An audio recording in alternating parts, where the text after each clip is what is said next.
Welcome to the Geek to Geek podcast, where Void is experiencing technical difficulties this week. I'm Beej, and I'm here with my co-host, Jennifer! Rip fences! Alright, okay. We are apparently talking about rip fences this week. For those of you who don't know, my wife is a woodworker, and Jennifer here is my wife, in case you didn't get that. She is a woodworker, and she's joining me this week to talk about everything that goes along with it, which I believe includes rip fences. She will tell us all what that means soon. And the reason being that Void's internet is broken. So you guys basically get Geek to Geek Unplugged this week. Because this is going to be a minimally edited episode, because my editing skills are lacking compared to Void's. So part of my new job is to do live shows and just kind of run with it. So we're going to say that this is practice for that. Next week though, everything is going to be back to the normal high quality editing and sound quality that you normally get. So bear with me as we get back. Today you've got a Beej-tastic episode, and next week I promise you will have your Void-tastic episode as usual. What about Gen-tastic? You want a Gen-tastic episode? Mm-hmm. Okay, this will be a Gen-tastic episode. But don't call me Jen unless you know me really well. I know you really well. Can I call you Jen? You can call me Jen, but none of you people do. Okay. All right. You see, I have to live with this, folks. This is true, though. She has told me that many times. I apparently call her Jen in inappropriate conversations, inappropriate circumstances. So, all right, Jen, tell us about yourself. I mean, everybody has heard me talk about you for about the last 2 years now. So, why don't you let them know you as you instead of you through me? Well, I'm Jennifer. I plan programs and run all the publicity for a public library. And I've been working there for 11 years. And I like Halloween, hugging my doggy, superheroes, and feminism. Okay, that's kind of runs the gamut. And woodworking now. And woodworking, yeah, that would be, if you didn't include woodworking at this point, everybody's just going to be like, what in the world? Of those things, woodworking is the thing that I'm least good at because it's the newest. That is true, it is pretty new. So, speaking of that, woodworking is new. When you and I met, you were not into anything like that. So, like you said, you were into superheroes and Halloween. So what got you started doing woodworking? Like, tell everybody where this really comes from, because it's not the kind of thing that just springs up one day you wake up. It's like, you know what? I want to make some tables. Well, my dad, I grew up when my dad was a construction worker, and he didn't build our house from scratch, but it was kind of a shell, and he basically did everything. So I grew up watching him, and I always wanted to learn the stuff, but I was also a major klutz, and my dad was kind of scared to let me do too much, because I really was a klutz as a kid. I know that. My dad was the same way. And, but, it just kind of something that I didn't really think about for years. And then, around the time we started shopping for a house, I started watching Fixer Upper.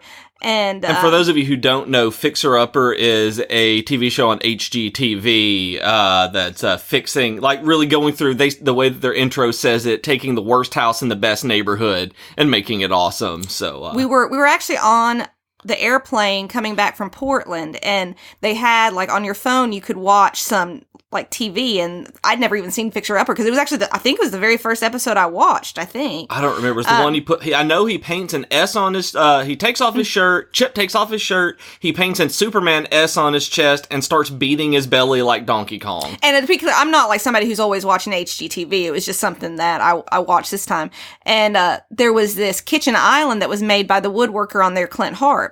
And I was like, man, I would love to have something like that. But, I mean, there's no telling how expensive that is. I mean, we saved up all year to go on this trip. I can't spend that much money on a kitchen island. And can't really spend like $6,000-$7,000 on a custom island. Yeah. And well, anyway, so I started watching it, and I started watching the show more because it was really fun. And I'd see this beautiful work he would do. And I was like, I can't. It really started with, I'm never going to be able to afford to fill my house with custom furniture. Maybe I can make it. And just watching, the hands-on process of making the projects, it kind of started just putting the idea in my head.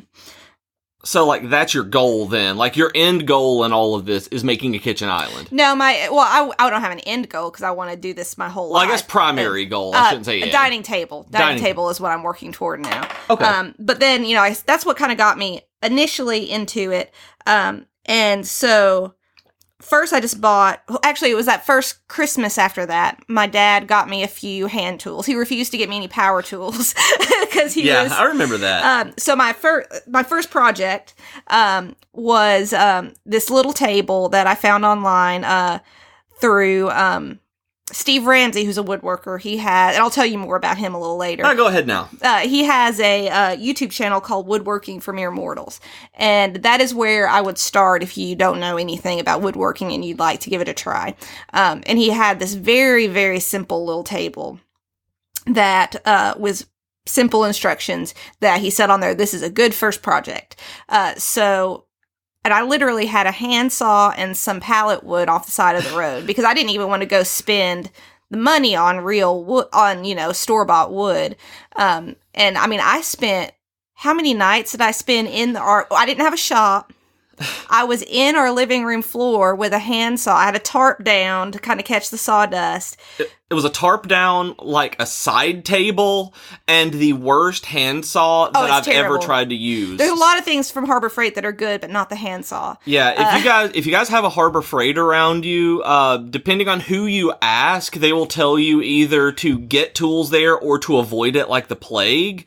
There are really good tools that you can get there, and I'm saying this because it was on my mind, not because I know. Jennifer is the one who has learned this and knows all about the tools. Yeah. That is not me, but this is the work. My dad was a carpenter too, so I grew up around hand tools and hand saws and doing some of this, and using this handsaw to make that table, it was one of the most painful experiences that I've ever had. Like, it's frustrating because that saw was terrible.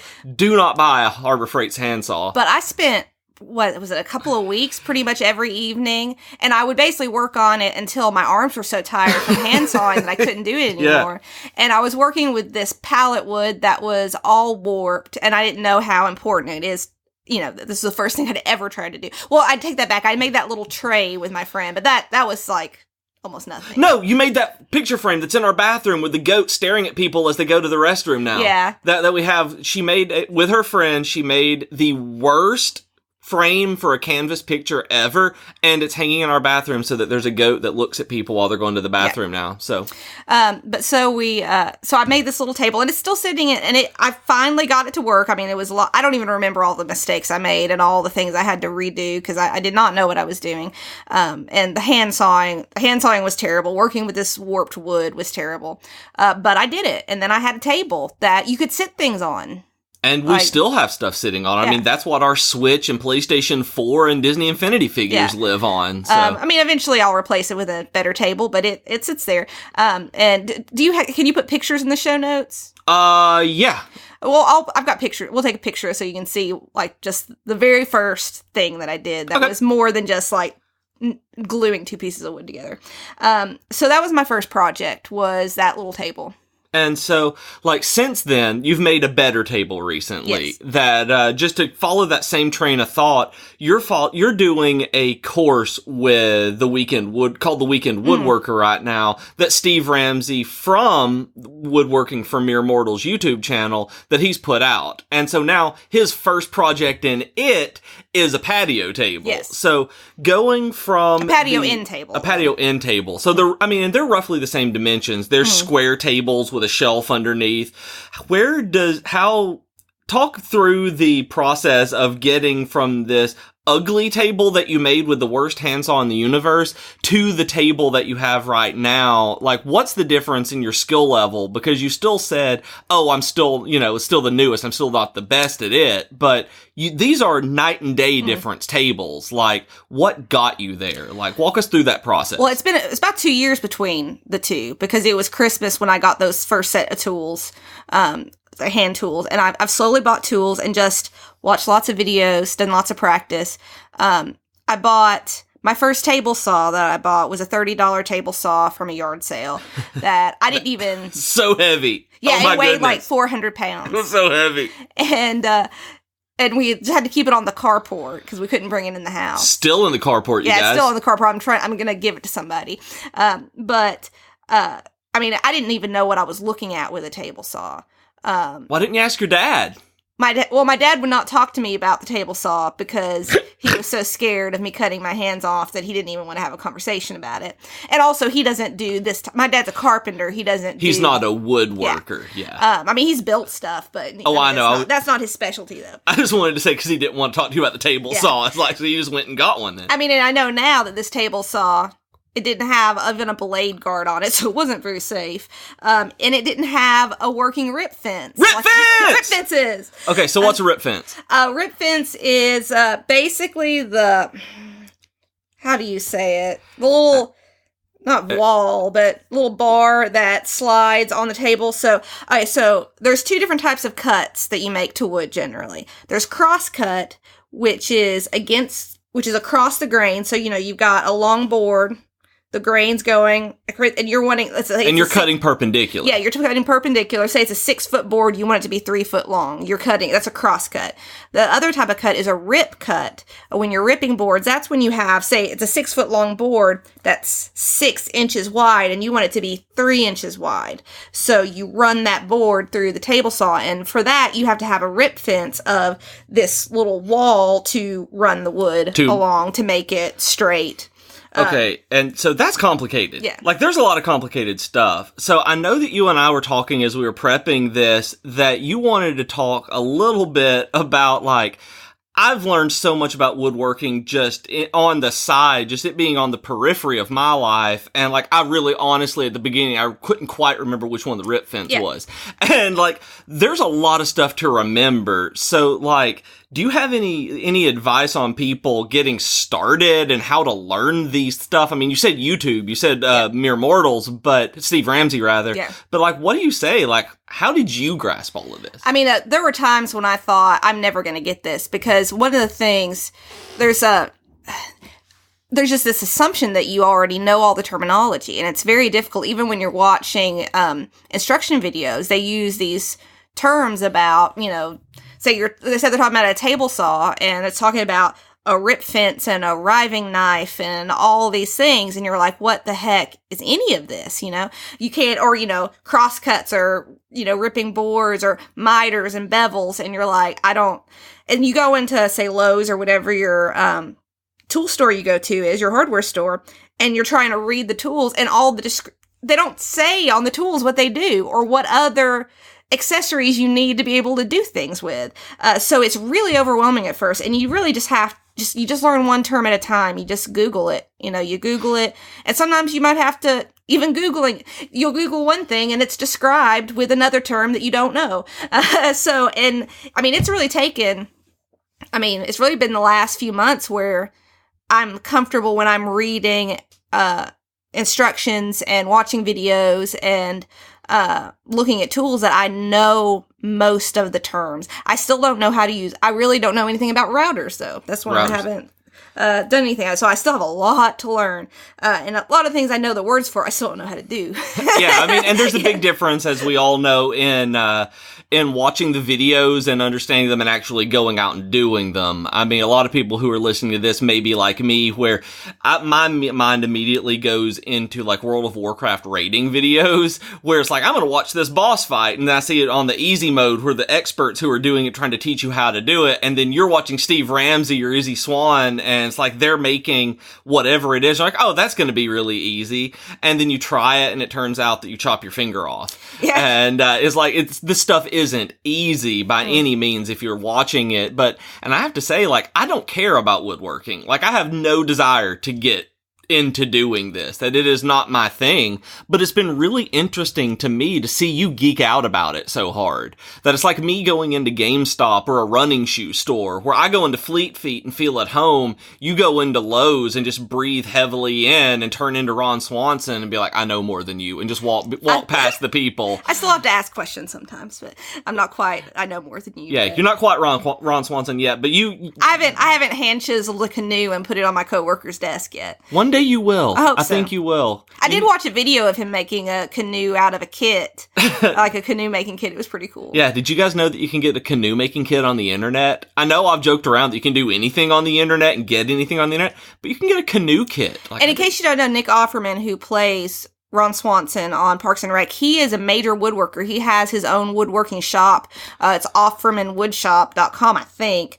And you can go buy really expensive tables and stuff from them. He has a woodworking book that if you order, at least a few months ago, if you order it from the website, it's signed. And you did that, right? Yeah, I did it. I signed. And the most of the projects in that are actually still a little advanced for me. But it was it's not a sit and read cover to cover book, but it's fun to flip through. And I have a signed Nick Offerman book, so that's fun. And so I want to throw out on this one that I keep on my nightstand, Vanilla Bean Noel Bath and Body Works lotion and a Kindle loaded with science fiction. And on your side of the bed, on your nightstand, you keep a signed Nick Offerman woodworking book. I would just like to point out the difference here. Of course, it's really just because I've been too lazy to put it anywhere else. But. Doesn't matter. Still, that's where it's at. But you were talking about, so how did I get, so I went from, the really, really terrible beginner table. So, I watched lots of videos. I slowly started accruing tools, asking for them for Christmas. I actually, because last Christmas, my dad did all the Christmas shopping, and it was great because I think I got more presents than usual because I had something that he wanted to shop for. He got me an air compressor with a nail gun and a few other things. But so, started getting hand power tools, got a good jigsaw. You guys probably aren't interested in me just listing tools. But, and then, so last year, 2016 was kind of a tough year for me. Working my full-time job, which I love. I had taken on being the president of a nonprofit that ended up being really, really time-intensive and very stressful. And I was doing some side projects, too. And it really just down later, I know you're going to ask me about other hobbies. I got through that year, and I kind of separated myself from some, having overcommitted myself, because I really just exhausted myself. And so I had more free time, and I realized I didn't have anything to do. My whole, I'd been so busy, and it's not like every single moment of my time was spoken for, but I was so emotionally exhausted that I just laid down and watched TV. I didn't. And it wasn't even emotion. It wasn't even all emotion. It was physical exhaustion too. You were being pulled in every direction mentally, but you were also constantly going physically. So it was very hard on you. I remember that. And I just kind of had a little. I wouldn't say so far as an existential crisis, but it was just what am I going to do? And I was like, well, I really like woodworking. So that's when I bought my good table saw. Because that's one thing you'll learn. A lot of woodworkers will suggest starting with hobby level tools, like the less expensive tools. Because, to get a fully equipped shop is expensive. Right. So there are some things that you want to invest in. And I think most woodworkers would say if you invest, the table saw is what you want to invest a higher amount of money on. But having that $30 table saw that I just learned the ropes on taught me the exact features that I wanted to make it easier. Right. That's the one tool that I've invested a good chunk of money on, but I knew exactly what I wanted, and I picked the DeWalt 7491 RS, I believe. Cool story, bro. Because it has the best rip fence. Are you serious? That's why I said rip fence at the beginning. That was the main thing. If you search table saw reviews, everybody's going to talk about the DeWalt series and how they have the best rip fences. Basically, that means you're not the whole fence moves solidly on both ends, so you're not having to square it up. It doesn't go at an angle at all. Yeah, it actually moves parallel the entire time. It's attached on both sides of the table saw with a rack and pinion system, which is basically a little cog. So as you slide it, it moves exactly the same on both sides. Most of them, they're only attached on one side and you're scooting it. And so each time you're going to have to re-square it with the blade. And that's something that you learned because of the $30 one that you bought at a yard sale that didn't have a rip fence on it. That I remember that you had to keep clamping it and measuring constantly. And you guys, I gotta tell you, watching this was painful. It's like teaching someone how to play Mario Kart for the very first time. It's painful to watch at first, and it's one of those things that I know zero about it, but it's still that same philosophy of what I talk about running shoes and other exercise equipment, that I always say that having a Walmart bike was one of the best things that I could have done, because I didn't need a huge, like, $4,000 street bike whenever I started cycling. And if you, like, I know Void runs in the not necessarily cheap shoes, but he doesn't go all out on running shoes like I do, because that's not what he needs. He's found something that works, and whenever he needs the extra features, that's what he's going to look for. Where I had bad knees and feet and ankles, that I needed to have the more technical stuff, and I've had to move up. And that's the way you did with the table saw. I mean, the way I put it on the Geek Fitness podcast was that it was in defense of Walmart bikes and discount running shoes. It's like, I feel that way in defense of yard sale table saws. That's something that's really important, that you don't have to spend a lot of money to see what you're going to need in the long run. Now, the one downside of that, like I said, that one did not have any safety features. I had to be very, very careful when using it, because there was normally most modern table saws come with a blade guard. It's this plastic contraption that goes over the blade that lifts up as you push. So the blade guard only comes up to expose the wood to the blade. But I did go ahead when I bought the table saw, and I invested in something called a micro jig that helps you protect you from the blade. But makers of the gripper. Yeah. If you decide to go check out Woodworking for Mere Mortals, which is Steve Ramsey's YouTube channel, which I highly suggest, if you're at all interested in it. First of all, the videos are really fun. He's really funny. I like watching him, and I don't understand a lot of what he's talking about, but I like him as a character, honestly. Yeah. And Microjig, the makers of the Gripper. The Gripper is actually the name of the product I'm talking about. They're the sponsor of his channel, but I mean, it's really a really good tool to have. But anyway, where was I? I don't know. Oh yeah, well, Steve has, you feel like you're on a first name basis with him after a while, but he has very, very beginner videos, like explaining just the basics. So, I mean, he'll have a video explaining what a crosscut is versus a rip cut. But then he also has project videos where you follow along, and so that was really how I got started. But, so yeah, I went from that little table to that little table with a handsaw to starting to do some stuff with other little power tools. I bought a $20 jigsaw from Aldi, which is really good saw. I love it. She loves this saw. It's great. It cuts like butter, especially compared to the butter doesn't cut well though. Compared to the 20-year-old Black & Decker jigsaw that had been given to me. That with a dull blade. And keep in mind, 2 years ago, I didn't know what a jigsaw was. I didn't know what a rip fence was. If you talked about we talked about clamping down, I wouldn't even really known exactly what a clamp was. I know the idea. I know what the word clamp means, but you don't know the specific jargon use in woodworking. Oh, I'm going to go get this bar clamp and clamp down this rip fence.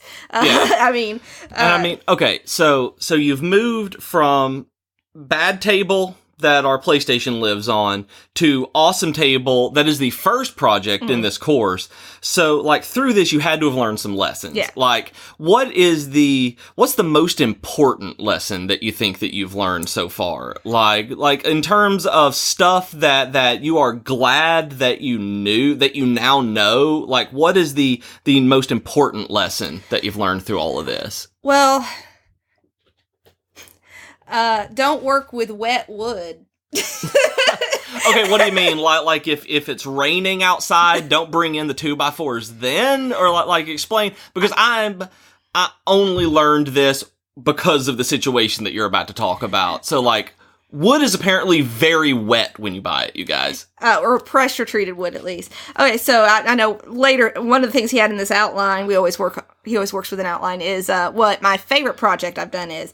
And that's probably a full-size patio table that the last 2 years I've taken off a week from work for woodworking. So I could just do whatever I wanted in woodworking. The first year, my dad and I made shelves for our kitchen, and that ended up being more just planing and staining wood. What's planing? Planing is smoothing it out. Okay. We planed and we bought rough lumber from a lumber yard and planed and sanded and stained it and mounted it on our kitchen wall. That was my dad's housewarming gift for us. And then this past year, I decided I wanted to build a patio table. And I decided to do a particular method. So a lot of times you have a tabletop and it's made out of smaller pieces of wood. You're not usually finding a single piece of wood that is the size of a tabletop. But if you want it to be really smooth and not have cracks in it, then you joint the wood so the edges are perfectly square to each other, perfectly parallel to each other, and perfectly flat, so you can push them together and there's no crack at all. Because if you just buy a piece of wood, there's a little wave in that. It's not, it may be a millimeter, but you're going to have cracks in it. And I decided I wanted to learn how to do that. Where there was no space between all of the boards. They were put together perfectly, and it was basically like playing Tetris with these boards. So I watched Steve's videos on how to do that. There's a jig, which a jig is basically just something you build to be able to do a project on your tool, to be able to joint the boards. And I'm not going to go into that. It took me a long time to figure out how the jointing even worked, but I figured it out. I spent this whole week. I only even made the tabletop. I didn't even get the whole table done in a week. But, because I had to build stuff to make it. And guys, it turned out almost perfect. Like I was so proud of it. It was beautiful, y'all. And this was with treated pine lumber from Lowe's, not some, but I sanded it up. There were a couple of tiny little cracks I was able to just fill in with wood glue, but for the most part, it was all, I took my time. I lost weight that week because I was because I was using 2-inch thick, 6-inch wide boards and as I pieced it together, it got bigger and heavier, so I was picking up this 70-pound. It's like watching CrossFitters with the giant tractor tire, throwing it in the yard, except it's my 5-foot-tall wife doing it with just a wooden tabletop, just flipping it constantly. It was that thing got heavy. And I pieced it together using pocket screws. I was also learning how to use pocket screws. So there was two major, which if you do any woodworking, you've probably heard about pocket screws, but it's sort of an easy way to joint wood together for beginners. But I had to learn how to do it too. So, and I really could not have been more tickled at how it turned out. It was everything else I had built, I had something in mind and it, didn't quite look the way I wanted it to. And this did. It looked like I wanted it to. And I felt so proud. So I did with treated lumber, which is what a lot of times we'll use outdoors, because it's treated to be weather resistant. And I knew that when I bought the lumber, I just went at the beginning of the week. I don't have a truck, so I had to get my dad to come down to pick up the lumber. And I knew that the wood was wet. A lot of times I think it's because of how it's treated, it's sprayed and put under pressure and yeah, okay. So it's full of liquid, basically. Yeah. And, I knew, and I was mostly worried because I had no idea when I started woodworking, that the primary thing that holds wood furniture together is wood glue. A lot of times your screws and your nails are just to clamp it together for the wood glue to dry and hold. Obviously it adds some extra strength, and I'm not doing any mortise and tenon joints or anything like that yet. Words. Cool yeah. Talk, bro. But anyway, so I did this. I had it perfect, and I knew that I was afraid that it was going to be too wet for the glue to dry correctly because I wasn't going to soak in. So I laid the boards out, just ran a fan over the boards for a day or two, and I got them as dry as I could. But I had taken off that week to woodwork. I had to build it. So I built it. And my dad had warned me when I told him I was going to joint the tabletop like that. He said, if you're doing an outdoor project, you need to have cracks between the boards because it's going to shrink, and grow in the elements. And I was like, but the whole point is that I want to learn how to do this method. And I promised myself, I'm like, if it messes up, if it shrinks or whatever, or grows and cracks, I'm not going to be upset about it because I just want to learn how to do it. However, after I spent a solid week on it and it looks perfect, and then over the next couple of weeks, it shrunk. A lot. There were cracks in my perfectly jointed table, and I didn't stress out about it at first. What I did is I went and I cut very tiny little strips of wood, and I fit them down into those cracks and glued those in, sanded it down. And yes, if you looked closely, you could see that there were these little strips, but it looked almost as good as it did to start with. Right. I was again super proud of myself that I figured out a way, and because that was some pretty delicate precision work, and I did it, and it looked good. Then it shrunk more, like way more, like there are 1/4-inch cracks in this table. Like that's how much moisture was in this wood that dried out. And I mean, and it didn't just make cracks, because of the way I glued in these little strips, there's like pulled glue that you can see. It looks like spider webs in between. Like it looks like the two halves of the ship in Spider-Man Homecoming, where the glue is spreading out with the webbing. And sometimes in the same strip, like half it will have gone to one board, the other half. So, I mean, it looks, I mean, if you just look at it from afar, it still looks like a nice table, because I found some turned legs, like, on the side of the road. On the side of the road that in our neighborhood. I find all sorts of woodworking materials on the side of the road. And paint. And, I built this nice table. It still looks nice, but if you look closely, there's some problems. And I have decided, and I was so frustrated then, that I was like, I'm not even messing with it. But I think now that I'm going to try it again. I'm probably going to try to get those strips out and put new strips in. Okay. But anyway, so that, that's just be aware. Wet wood shrinks a lot, and it shrinks a lot more than you think it would. So if you're going to use treated lumber for anything that you want any sort of precision with, you're going to want to buy it ahead of time. Way ahead of time, because you did days, but you're going to need probably a good month at the very least to let it dry out. And we left it in the house and outdoors. Don't leave it outdoors in the humid swamp that is Alabama. And there's a lot that we've learned, and that was May, so it's very humid when that was going on. So that was wood is wet is the most important lesson that you've learned. Is that also the hardest lesson you had to learn? I mean, that's the one. In terms of the one that is the most, I don't want to say meaningful, but the one that it was like taking a punch to the gut to learn, was that it? Or was there something else that was probably the biggest, one-time mistake so far. But I mean, in terms of tips for people getting started, one of the things is to take it slow, try to start with small projects, and, don't get too big for your britches too fast, but also understand that you're totally going to get too big for your britches, because there's going to be something you want to try that you're not really ready for, and it might not go great, and that's okay. Just keep at it. There was this one table there's another little table that I built in between these two tables that I talked about, where I found instructions for it. And I was really excited because the tabletop was really pretty. So that's what I started with, because that's what I was excited about building. Oh, yeah. I forgot about this table. And I built the sort of frame around the tabletop. And the instructions that I found online, which is a DIY site, it gave all these detailed instructions. But then when it came to attaching the legs, it said attach the legs. Like nothing else. It just said attach the legs? Yeah.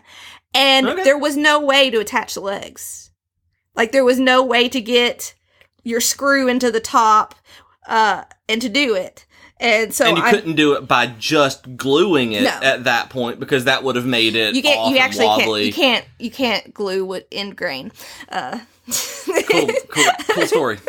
Good talk. See, these are the kind of things that I know what she's talking about, because I've laid on the couch while she's watching YouTube videos about it. But it's I still didn't know that you can't glue end grain. Excuse me, princess. So, I mean, you can. It's just not as strong of a joint. But anyway, so obviously try to start small.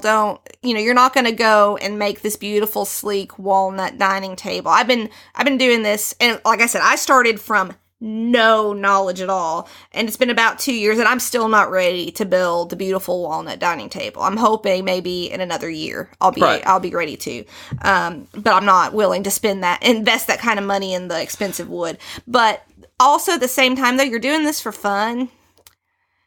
like, get a little big for your britches if you want to. Like, you're gonna take on something that you're not totally ready for. I mean, that's still how you're gonna learn. You've learned a lot by getting too big for your britches. I mean, really, like you have approached these projects that were out of your skill level, and you've come out the other side with a finished project. A lot of frustration and, closing off the workshop door, like just slamming it and like popping down on the couch and be like, I'm going to watch TV now. I'm angry at this. But because one thing I've been very, and I say this is my hobby. There have been times even in the last 2 years that I've gone 3-4 months without without turning on a tool. This is a hobby. And when I get too stressed, like if I'm busy, I've been very careful to not make this another responsibility or another thing that I have deadlines with. Because that was the whole thing I was trying to get away from, was having, so many things that I thought I had to get done. Cause I've been wanting to find a more formal way to learn other than just, tinkering here and there. And then just randomly picking a project in a YouTube video that you see, liking it enough to start it. Yeah, exactly. And if you live in a bigger city, there's probably a lot of maker spaces and public workshops that you can go and take classes for. But in my city, there's none. I'd have to go drive about 2 hours for one, which is one thing to do for like a one-time thing, but to try to commit to doing that every weekend for like a 6-week course, that's kind of hard to do, especially when I have a job that I have to sometimes run programs on the weekend. I just couldn't commit to that. So when Steve Ramsey, the Woodworking for Mere Mortals guy, and the Woodworking for Mere Mortals, the name is what it suggests. His whole thing is that anybody can do this. You don't have to have a huge shop. You don't have to have really expensive tools. You have to have some tools. But anybody can do this. And he announced that he was going to do a formal course, and I knew, like, an online course, and I decided right then and there, whatever it costs, I'm going to do it. And it's actually pretty reasonable. It was $150 about to join, and for a 6-week course. And the idea is that it's called the Weekend Woodworker. And the idea is that each weekend you do a different project. And it started mid-October, I think. Yeah. And you know what? I've only done one project. Yep. Like, that's all I've gotten done. I'm going to do all of them, but, I had Thanksgiving. We got a leak in my office, and my dad and I have been installing new tile. That took up one weekend.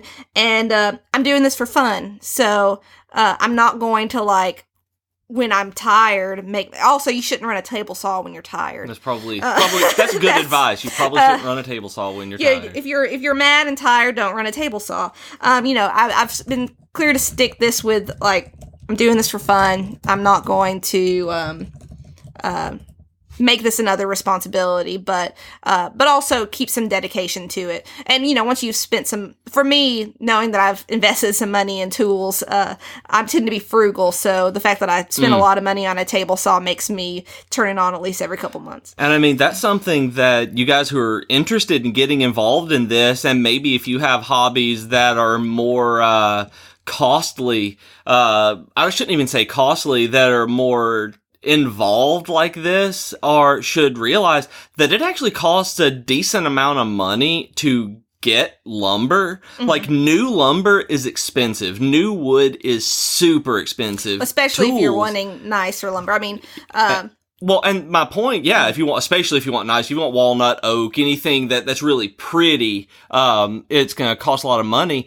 but you can get a lot of, like, not as nice lumber, a lot of the rustic and reclaimed stuff. And the thing is, I think pine is perfectly pretty. A lot of people kind of poo-poo on pine because it's a cheaper wood, but, I mean, that tabletop that I built out of Lowe's pine, sanded down, looks beautiful. And just so you guys know, and I didn't know this, I want to put this out there that she's talking like, oh, pine wood. It's like, pine is just the straight up, if you go to Lowe's and just buy wood, that's what you're going to buy. Pine, yeah. It's pine. I didn't know this. I didn't either. I'm like, oh, hey, there's wood at Lowe's and Home Depot. And it turns out that when people are bad-mouthing pine, which apparently happens, like, this is so not my area that I've learned about here, that it's like, that's just pine wood. And it's fine. You can polish it up and make it look really pretty, nice.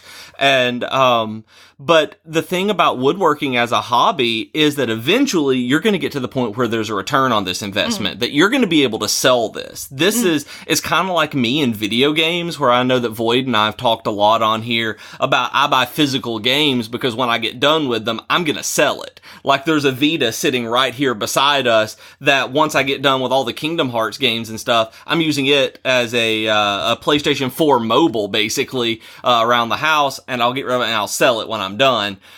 So that's how I make money back, and you can sell stuff at art fairs, craft fairs, and stuff like that once you get good enough. And I'm going to try to sell, because a couple of these projects in this course, however long it takes me to get through this 6-week course, you have access to it forever, so to the videos and plans, but I'm going to try to sell a couple of projects. Right. There's a couple of things that's either not my style or we don't really have room for here. So, at least get the money back for the lumber and make a little bit of profit, maybe help. My idea, I really would like to sell a few pieces so I can save up money for a planer. So.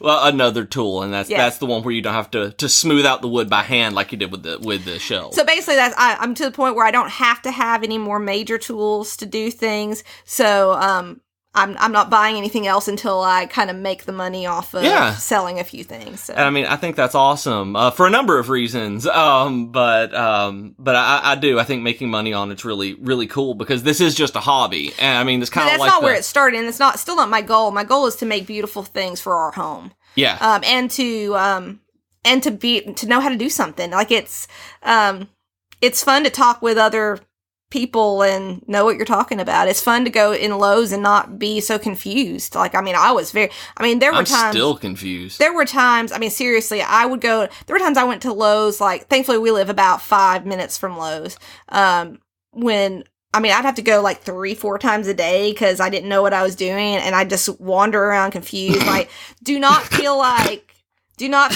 you can't do it. I mean, it's not like I can do it still, but I'm a heck of a lot better than I was 2 years ago, and I'm a lot more, comfortable with doing some of this stuff and understanding the basics. And I'm still confused when I go into Lowe's. I just follow you around. Like I'm very, very much not the Lowe's and Home Depot person.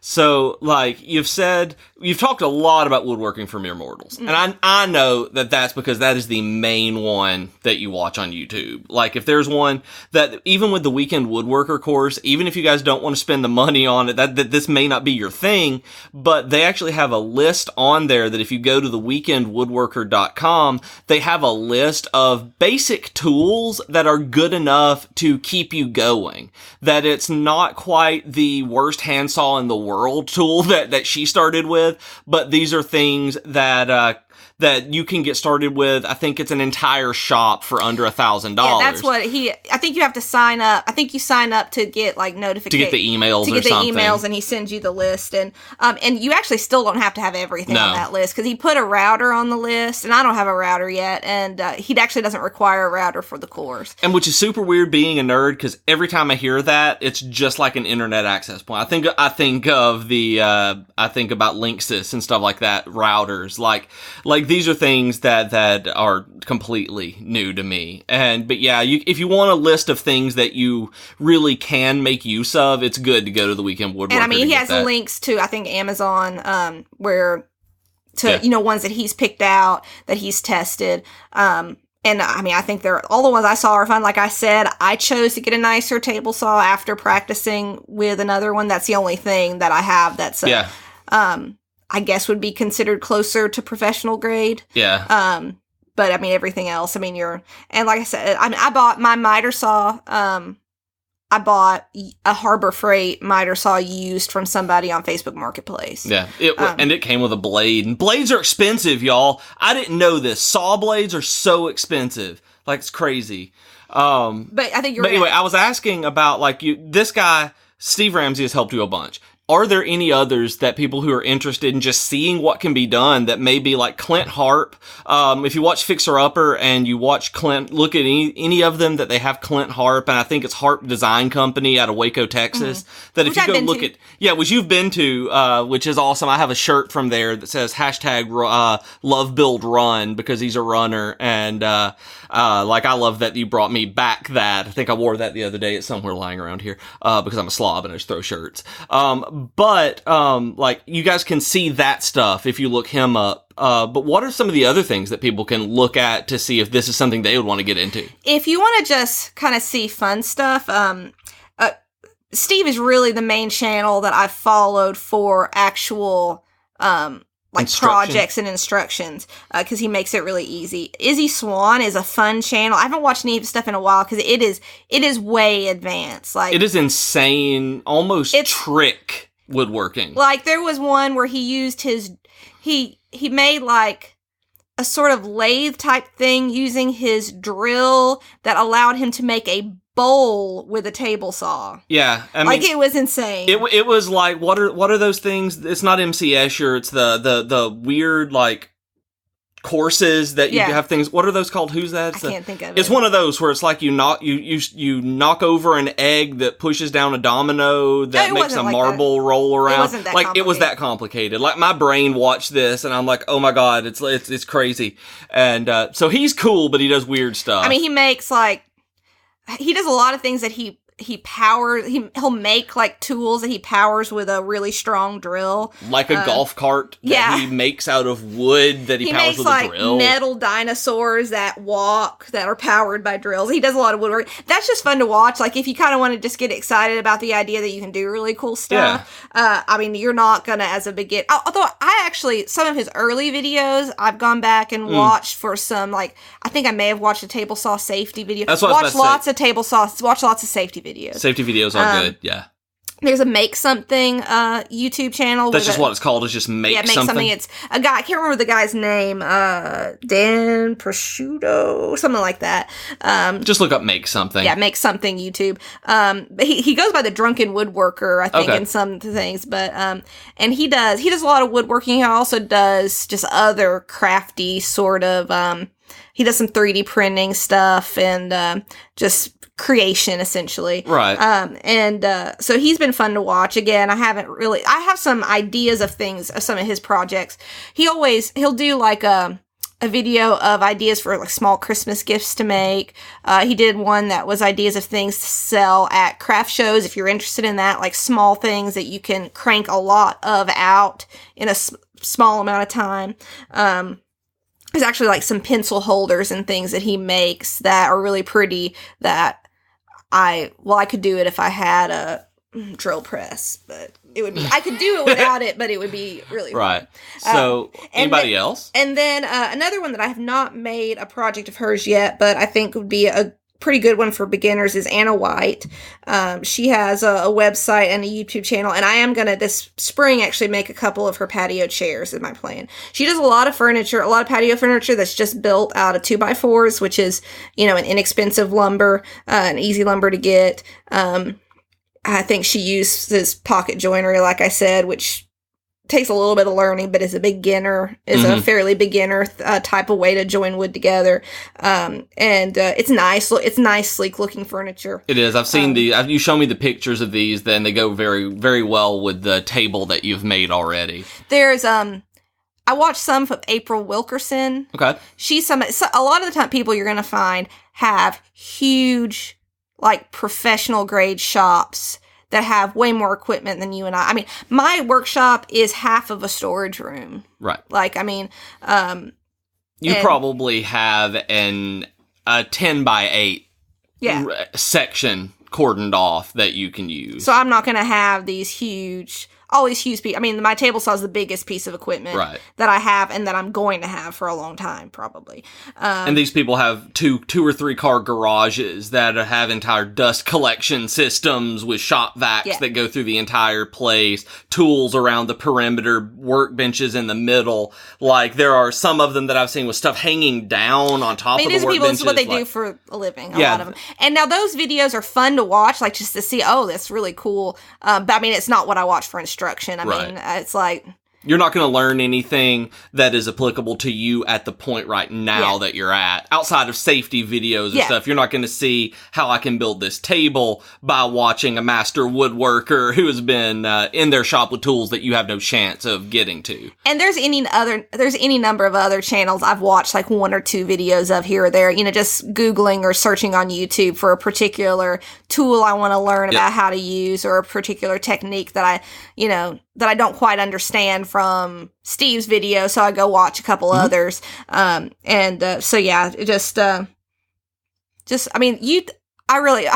laughs at me because he grew up learning all this stuff from hands-on, having lived in the country and worked construction, and I know he kind of laughs at me when I talk about what a great tool YouTube has been, but I could not have done this without YouTube. And I think everybody who's listening to this right now, they're listening to a podcast on this to begin with, that we're the kind of people who, we're going to learn stuff through YouTube. Mm-hmm. That is not a foreign concept to anybody listening to this. But then you do have to make yourself jump in and start. Cutting on the table saw scary at first. Like, there were times when I would put off starting a project because I was honestly nervous about starting cutting. Once I get it on and I'm cutting, I'm good. But you watch the safety videos, and it just takes some time to get the feel for what they're talking about. So I can listen to the explanations of what kind of cuts are safe and what kinds aren't on a table saw, ways to do it that's safe. But it's really been the last few months that I actually understand it and have a feel for it. When I'm preparing to make a cut, you should never make a cut on a table saw you're not comfortable with.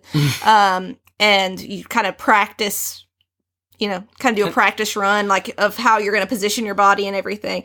Where, because one of the things you think of with a table saw cutting your hand, the other thing is that blade is going like 1,000,000 miles per hour, and it can kick the wood back and bash your skull in. That's the other thing to worry about. So be really careful. It's like when you start driving and your parents tell you that you're driving a bomb. It's like that. You're sawing a bomb. Yeah. This is something I would also like before we move on to a couple of other things before we wrap up, that I would just like to say I'm scared of these tools, that I have not touched anything more powerful than a drill that she has.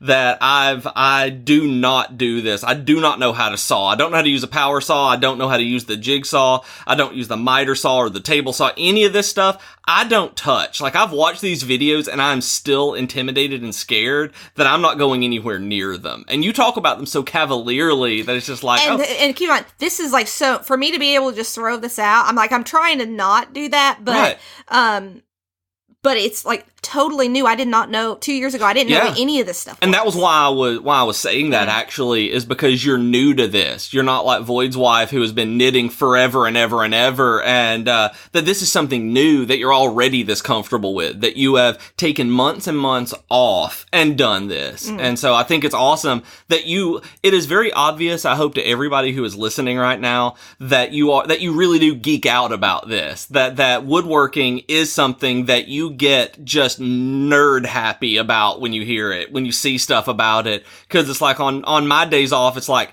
I'm going to be looking at running shoes and really nerding out about that stuff when a new magazine comes in. You're like, you walk into Lowe's, I just want to go walk around Lowe's and see what kind of saws they've got. And I'm like, why? But that's the kind of stuff you do. I wish you guys could see the smile on her face right now when I said that. But so woodworking is a new hobby to you, but before we run out of time, we're already at almost an hour, and He told me that this would only be a 30-minute episode since it was just me talking about woodworking. I didn't know how long you would want to go, so hopefully, whatever. But that said, I know you. Our listeners don't. They know you about the woodworking part right now, but you're ultra geeky. When you and I started dating, our first date, you guys, she and I got into an argument about Batman versus Superman in the middle of a bookstore. And yes, we are the kind of people who go to a bookstore on our first date. Do not judge us. And, but we got into that. You're super geeky. You got me into watching Buffy and everything Joss Whedon. Tell us more, recently woodworking's been your focus, but tell everybody about, what else do you geek out about? What makes Jen tick? Well, I've always, long before the I did not grow up reading comics, but long before, the superhero splurge of this last few years. Renaissance. I was always, like, my first favorite TV shows were He-Man and She-Ra, and then Darkwing Duck. What? Yeah, I love Darkwing Duck. I can remember it, like, one of my, I wouldn't say earliest memories, because I was, I don't know, 5 or 6, 4, 5, 6, was getting so mad because my sister was watching something on the TV and it was time for Darkwing Duck to come on.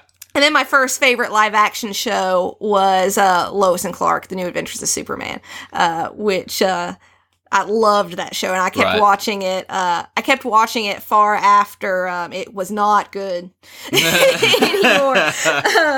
And I remember I always like to talk about TV shows. I like talking about stories with people, and I remember one of my friends who I always sat with on the bus to school said at one point that she kept watching Lois and Clark just because she knew she had to talk to me about it on Monday morning. So when I discovered, like, pop culture studies in college, it was just like my people. Yeah.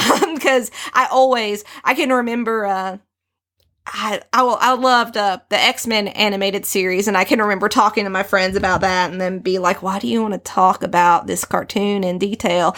So I've just always because it's awesome. I've always liked stories. I've always liked sort of the, iconic, archetypal sorts of superhero type stories. We just probably mentioned before that we're big into Halloween. I did a whole episode on it just a little bit ago on Halloween because we're so into it. I don't listen to his podcasts. Don't tell them that. No. I don't really like podcasts. Other than S-Town. But anyway, so actually it was as I was graduating high school, I got really into pumpkin carving, and I've that was like my crafty thing. Really was my only sort of more crafty hands-on thing that I did for a long time before I got into woodworking. I haven't been focusing as much on pumpkin carving the last couple of Halloweens, but I'm looking forward to getting back to it this year. So we always watch. I was so happy when I discovered Halloween Wars on Food Network to see the really awesome pumpkin carvers on there. Yeah, that was one when we started watching it. It was like professional pumpkin carvers. Like, that was their job. It was insane that there's a very niche market for it, but it's there for people who can do that professionally. And I just mentioned briefly pop culture studies. I guess I should say it like, so I majored in English and got my master's degree in English. That's where she and I met, y'all. We met while we were both in grad school for English. And I did a fair amount of pop culture and television studies in my graduate studies. Particularly, we actually went to Slayage, which is the conference on Buffy and just the all of Whedon's work. I went to presented at that conference a couple of times. So I took a American frontier literature, basically a class on westerns, and wrote a paper comparing Firefly to like western novels and films. And with that in mind, I want to interrupt here because you and I still have to sit down and do our Logan episode. Yes. Because of that class and that paper and how much that you've latched onto that particular area of pop culture studies, and just in terms of interest, really, with Firefly and everything else, that we need to watch it again and do that episode, especially if everyone who's listening to this likes you as much as I think they will. And if you don't tell me. Because really, you're talking about geeking out. That was one of the things that, like, I've gotten some superhero fatigue as much as anybody else this last, year or so. But I came out, I still love all the Marvel. I love all the Marvel movies. I love each one. But sometimes it's hard to get as excited about keeping up with every little bit of it when there's so much. But I came out of Logan so excited because I was like, this was like my paper. Yeah, it was the most literary. Not just my paper. It's it goes into a lot of the archetypes of the Western, and we'll get into that.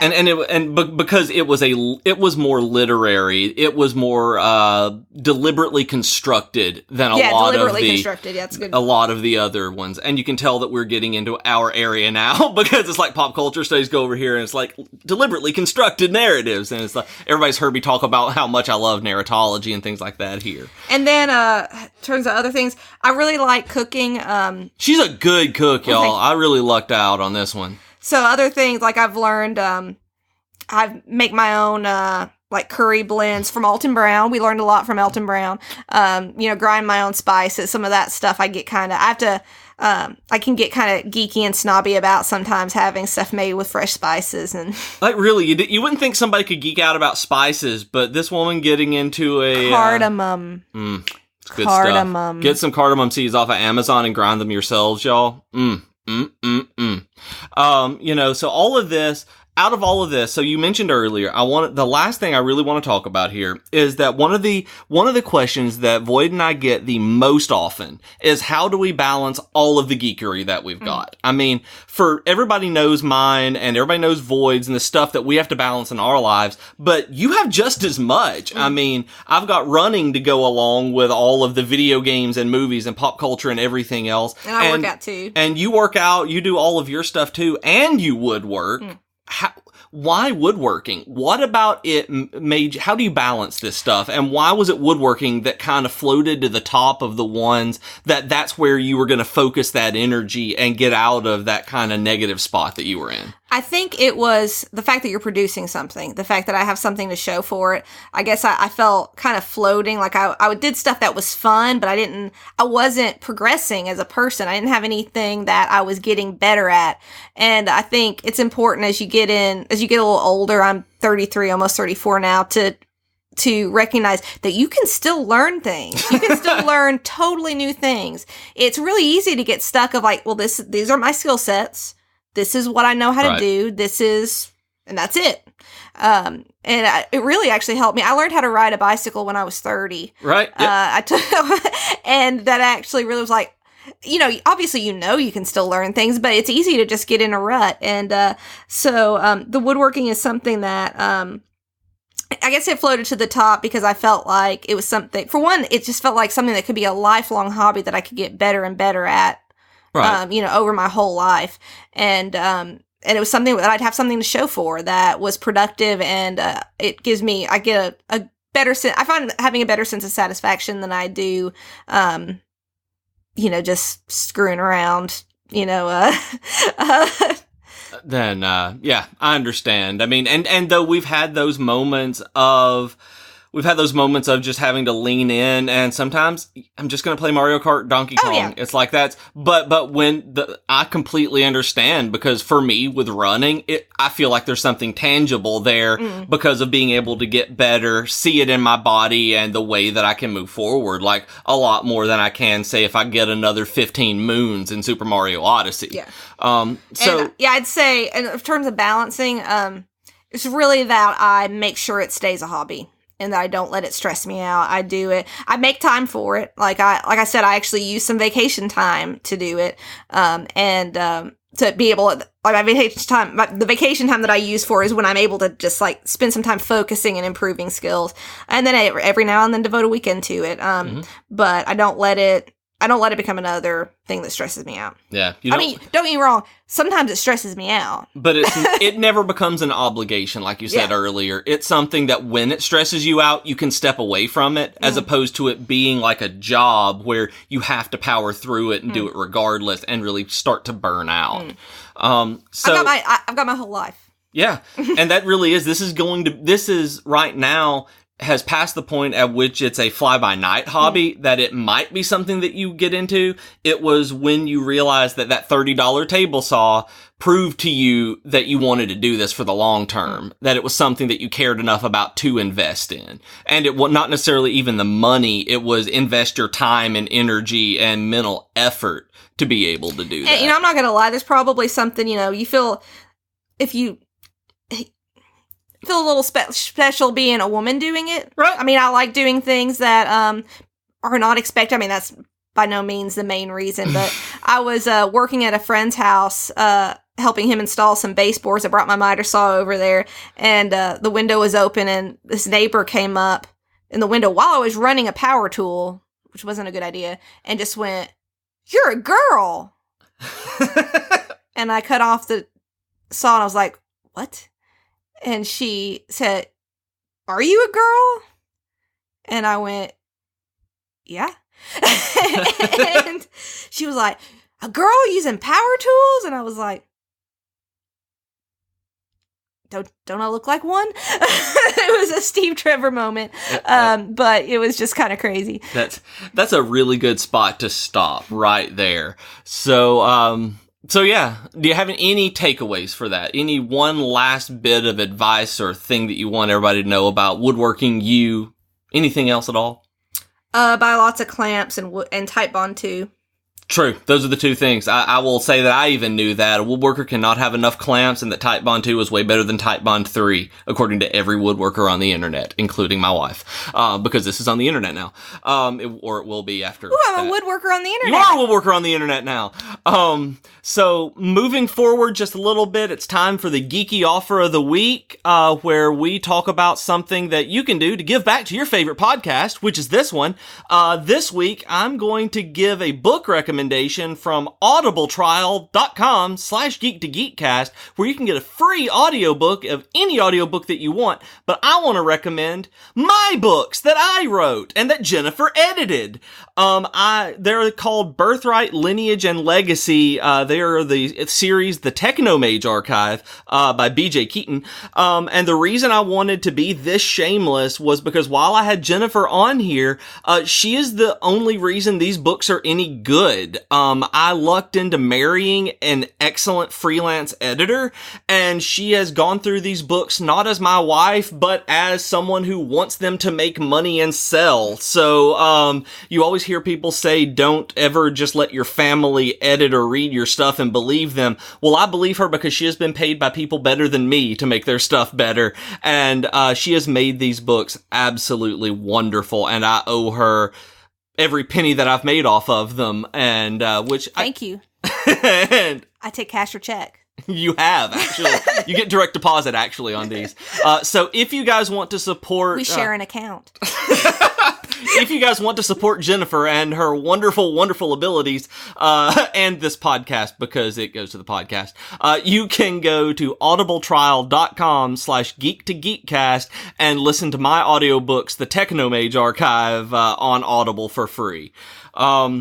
That means it's time for Weekly Geekery, where we tell you about everything that we've been geeking out about all week long. And for me this week, I have really dug in on Super Mario Odyssey. Like, Jennifer bought me the Switch for Christmas and gave it to me early, and you guys have heard me talk about this before, but I've really finally dug in on Odyssey, and I've made it to Bowser's Castle this morning, and it is fantastic. That I just want to point out that if you were like me, where you get to New Donk City, and you're like, this game is good and really great, but it's not like Mario 64 great, when you get to Bowser's Castle, that's where everything is like, oh man, I see what this game is going to do. Like, I cannot wait to beat this game so I can go back and see how it opens up that people have talked to me about. I've also been playing Mario Kart 8 Deluxe a bunch.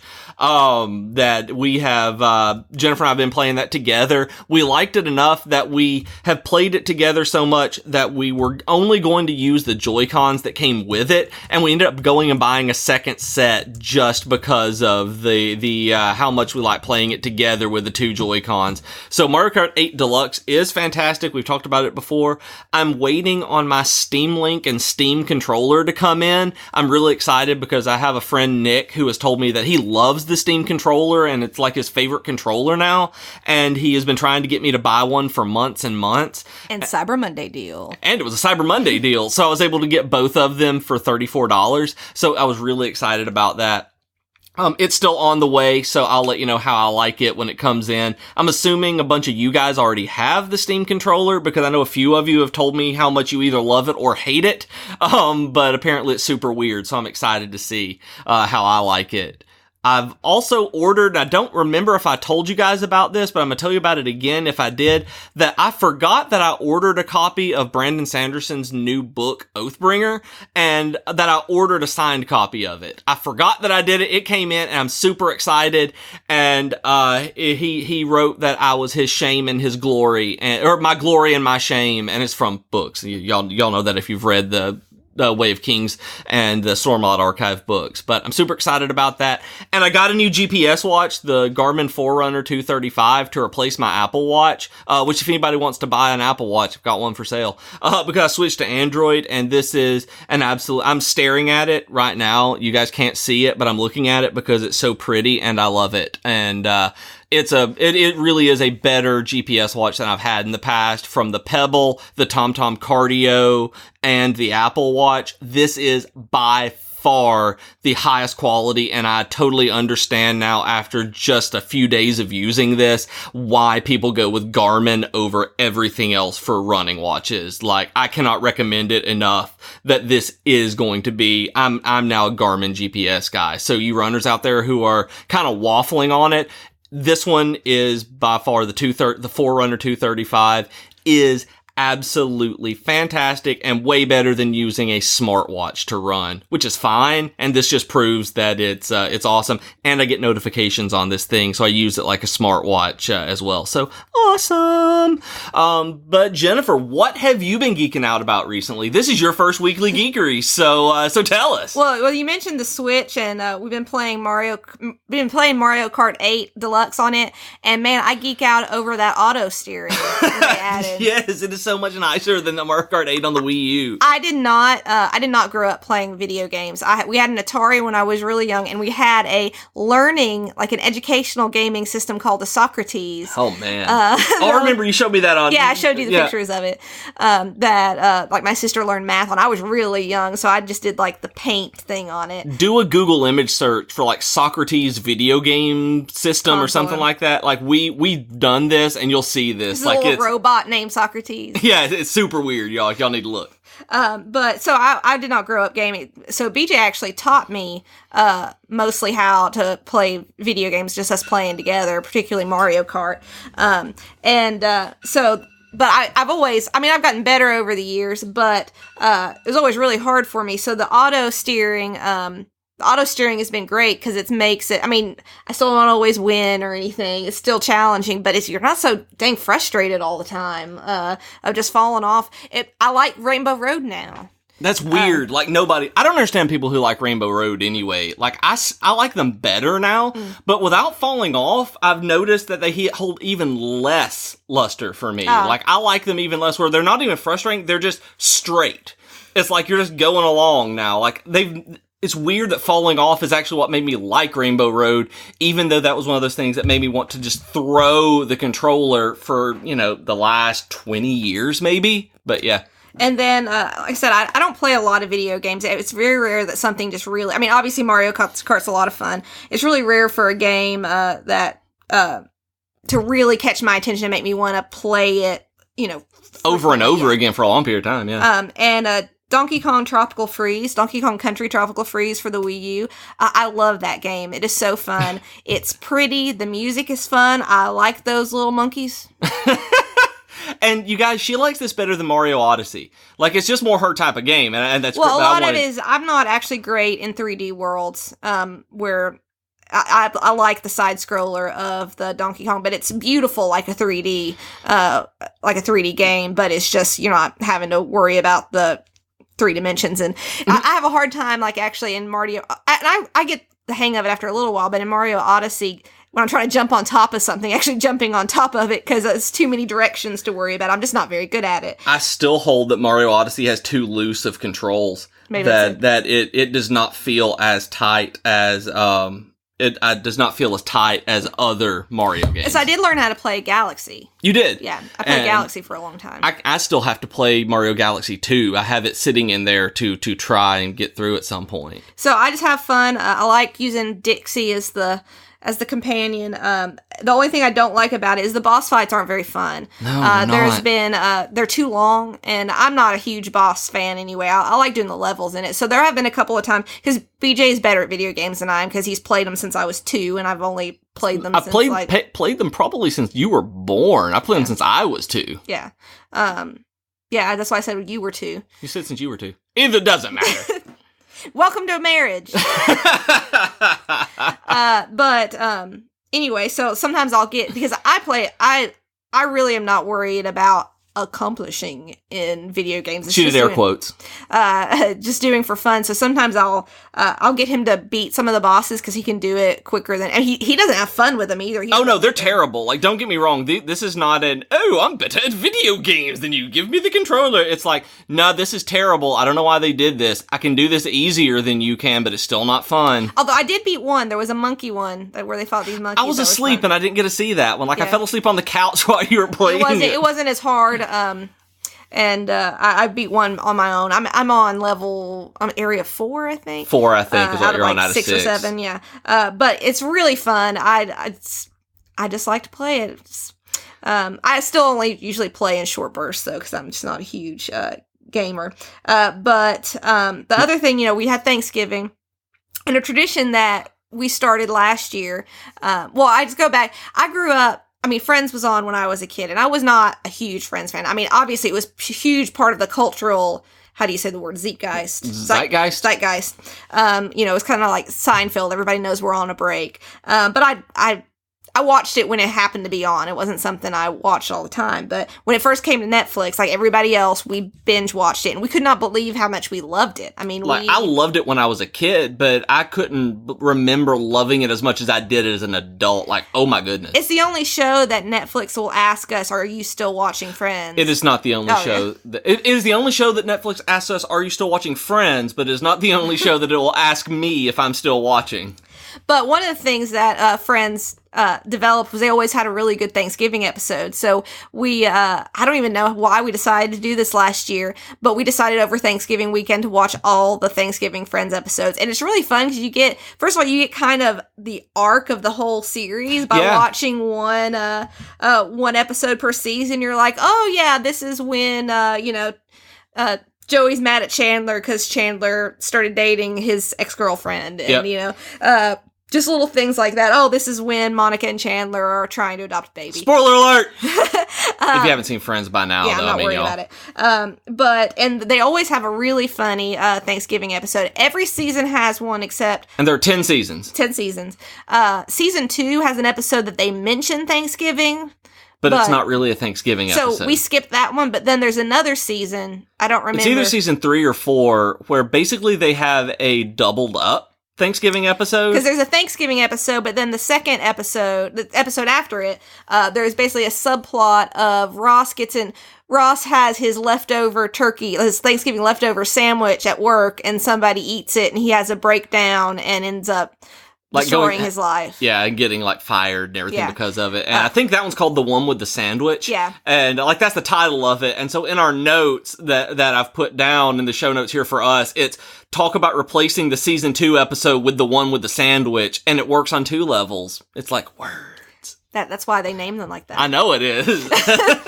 But I love the titles. All of them are the one with They were the clever ones, not I'm you. clever because I wrote it down. But anyway, so that was just really fun this week to go through and do that. And even though we watched all of them last year, it's just been a year. Maybe in 10 years, if we keep this tradition up, they'll start to get old. But they certainly didn't. But it was great. I was still just cackling at this stuff, even though I've seen them 5-6 times each total over the years. And the best episode is the season 5 one. When they wear the turkeys on their heads. Oh yeah, that's the best one. So you guys should do this if you haven't done that. And if you guys have any holiday traditions like this, I know so many people have Christmas traditions and things like that, where you watch a Christmas movie, maybe you watch Die Hard like Jake Peralta or something like that. It's whatever it is. I want to know about Thanksgiving traditions. Do you guys have anything that's a little more out there? We have watch 10 seasons worth of Thanksgiving episodes from Friends. I want to know about that. So y'all need to let me know. My favorite Thanksgiving tradition is an hour after dinner, my dad says, "Debbie, what are we having for supper?" And my mom goes, "We already ate! What are you talking about?" Every year it happens. It does happen every single year. Although for me to hear it, I'm usually passed out both before and after that, before lunch. I don't know why, but I miss it sometimes because I'm asleep. It's especially funny because my dad does just as much of the cooking as my mom. Yep. So it's not anyway. So my last weekly geekery is I mentioned at the beginning, I work at a public library, and library outreach is something I've been really geeking out about. The idea that a library isn't just people coming into the building, but you want to take your services and learning opportunities out to the community. And I recently, one of my coworkers sent me an article about it's a organization called Libraries Without Borders, and they are I can't remember what city it was in. I think it was someplace in Michigan. That they started putting like computers and books and having library programs in the laundromat. Oh. Where you have families, a lot of times not exclusively, obviously, but a lot of times they're poorer families if they're having to come and use a laundromat to wash their family's clothes, and they're stuck there. So it's like, why don't we bring services to them? And that's just been really I guess I've been geeking out about that. Not, we may or may not do that exactly at my library, but thinking of, how do we find those places where people are, and that it can become an enriching experience, and we have an opportunity to provide a service and to help people, because that's literally the only reason libraries exist, is to help people learn, so and to help people have access to resources. That's really awesome. I hadn't even thought about laundromats. Like, you hadn't even talked to me about that, so that's something new that I get to see about. I thought about oil change places. Yeah. Anything that if somebody's like stuck there, give them something that they can. And I know a lot of people I know some of you guys who listen have talked to me about being librarians before, and have actually been in contact with Jennifer. So that'll probably be really, really cool for you to hear too. And a lot of the stuff that I've heard about are like the little free libraries, but a lot of people talk about them on street corners or in like residential areas and things like that. But that's not where people are at. Like, they're passing by. They're not spending time there usually. So having stuff at the laundromat and stuff like that, that's a really, really cool idea. Like that must be why you do it for a living. Yeah. Well, that wasn't my idea. But you can run with it. Yeah. So those of you who are also in the library field, think about laundromats too. It's a good idea. Like, I really like that. Like, that's really cool.